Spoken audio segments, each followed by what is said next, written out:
এখন আমি light battery check করতেছি, দেখবে কোনটা খারাপ এখানে কোনটা ভালো। মিটার দিয়ে মাপ দিলে যে লাইটটা আপনার জ্বলবে সেটা মনে হইতেছে আপনার ভালো, আর যেটা জ্বলবে না সেটা হচ্ছে আপনার খারাপ। তো দেখেন আমি কীভাবে লাইটগুলো চেক করতেছি, আপনাকে মনোযোগ সহকারে দেখেন। একটা লাইট অলরেডি দেখা হয়ে গেছে, মানে আপনার আরেকটা লাইট আমি দেখতেছি। দেখেন এই লাইটটা আপনার জ্বলতেছে, তার মানে আপনার এই লাইটটা ভালো। আর আগে যে লাইটটা আমি চেক করছি ওই লাইটটা জ্বলে না, আমি আবারও আপনাকে দেখাচ্ছি। দেখেন এই লাইটটা জ্বলে না, তার মানে এই লাইটটা খারাপ হয়ে গেছে।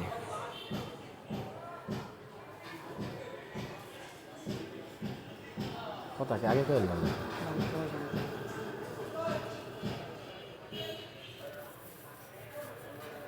এখন আমি এই যে দুটো লাইট আমি এলইডি থেকে খুলে দিয়েছি, আমি সেম দুটো লাইট আমি নিয়ে নিব। আমার এখানে লাইটগুলো স্টকে আছে। এখানে দেখেন এখানে অনেকগুলো লাইট আছে, অনেক মডেলের লাইট আছে। সব এলইডি তো এক ধরনের লাইট থাকে না, ভিন্ন ভিন্ন মডেল হয়, ভিন্ন ভিন্ন লাইট হয়। তাহলে যেই লাইটগুলো এই টিভিতে লাগানো ছিল আমি ঠিক ওই দুটো লাগে খুঁজে নিতেছি। এবার এখান থেকে আমি দুটো লাইট হাতে নিয়েছি। দেখেন আমি এখান থেকে দুটো লাইট হাতে নিয়েছি, আমি এইগুলো মাপ দিয়ে দেবো আবারও ঠিক আছে কিনা। তারপরে আমি আবার এটা এলইডির মধ্যে বসিয়ে দিব।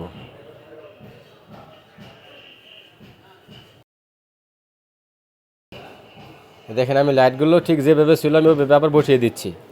আপনারা ভালো করে মনোযোগ সহকারে দেখেন। দুটো কানেকশন থেকে দুটো কানেকশন লাগিয়ে দিয়েছি। এখন এটার উপরে একটা পাতলা একটা পেপার থাকে, আমি সেই পেপারটাও বসিয়ে দিচ্ছি। আপনারা একটু মনোযোগ সহকারে ভিডিওটা দেখেন, না টেনে সম্পূর্ণ ভিডিওটা আপনি দেখেন, তাহলে মেন প্রসেসটা আপনি বুঝতে পারবেন। এই যে আমি এখন এই পেপারটা বসিয়ে দিচ্ছি। আপনারা দেখেন পেপারটা আমি কী করে বসিয়ে দিচ্ছি, ভালো করে আপনার মনোযোগ সহকারে দেখেন। হ্যাঁ, এই যে আমি লাইটগুলো প্রত্যেকটা লাইট সুন্দর করে দেখছি যে সবগুলো লাইট বের হয়েছে কিনা। এখানে স্ক্রু আছে, আমি ছয়টা স্ক্রু লাগিয়ে দিচ্ছি।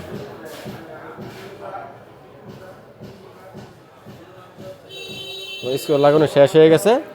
এখানে আমি এটা উপরে আরেকটা পেপার থাকে যেখানে যার উপরে এলইডি বসে, আমি সেটা নিয়ে এসেছি। এখানে আমি সেটা লাগাবো। এখানে সামান্য একটু ময়লা আছে, আমি ময়লাটা ব্রাশ দিয়ে অথবা আপনার এই যে কোনো একটা ন্যাকড়া দিয়ে অথবা আপনার একটু ইথিনাতে পরিষ্কার করে দেবো।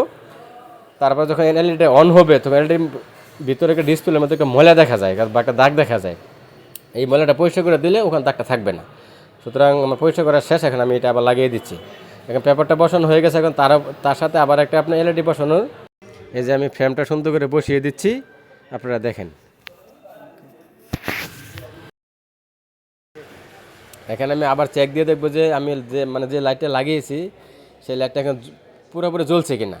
তো দেখেন আমি এখন চেক দিতেছি। দেখেন সামনে তাকিয়ে দেখেন আপনার এই যে আমার লাইটটা জ্বলতেছে, এই স্ক্রিনটা পুরোপুরি এই যে সাদা হয়ে গেছে, উপরে পুরো ব্যাকলাইটের আলোটা আপনার দেখা যাচ্ছে।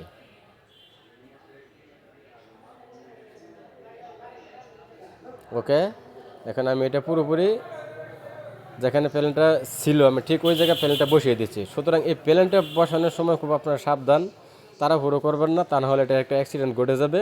খুব সতর্কতার সহিত এবং নরম হাত দিয়ে প্যানেলটা আপনারা বসিয়ে নেবেন, যেন অন্য কোথাও চাপ না লাগে অথবা টাচ না লাগে। যদি প্যানেলটা ঠিক মতন আপনার এখানে না বসে, তাহলে যখন আপনার উপরে কভার লাগাবেন তখন দেখবেন আপনার প্যানেলটা ভেঙে যাওয়ার সম্ভাবনা থাকে। সুতরাং ভালো করে চারদিকে খেয়াল করে দেখবেন যে কোথাও কোনো আপনি স্পট আছে কি না। স্পট যদি না থাকে তারপরে আপনার উপরের প্যানেলের উপরে যেটা কভার থাকে ওই কভারটা লাগিয়ে দেবেন। আমি আবারও চেক করে নিচ্ছি যে কোথাও কোনো সমস্যা আছে কি না। আপনারা এইভাবে লাগানো প্যানেল বসানোর পরে দেখবেন যে প্যানেল ঠিক মতো বসছে কি না বা কোথাও উঁচু নিচু হয়ে আছে কিনা, এটা কনফার্ম করার পরে আপনারা এখানে একটা কমপ্লিট হয়ে গেছে। এখানে আমি এই যে ব্যাক কভার লাগিয়ে দিচ্ছি। ইনশাল্লাহ আশা করি আমার কাজ প্রায় 90% কমপ্লিট হয়ে গেছে গা। এই যে এখানে আমি লাইন দিচ্ছি, এই যে এখানে টিভিটা অন হয়ে গেছে গা। সুতরাং এখানে টিভি লেখা চলে আসে, ডিসপ্লে চলে আসে, তার মানে আলহামদুলিল্লাহ আমার কাজটা কমপ্লিট হয়ে গেছে। দেখেন মানে ছবিও চলে আসে, আলহামদুলিল্লাহ। সুতরাং আপনারা এইভাবে চেষ্টা করে কাজটা করবেন, ইনশাল্লাহ আশা করি হয়ে যাবে। আল্লাহ হাফেজ।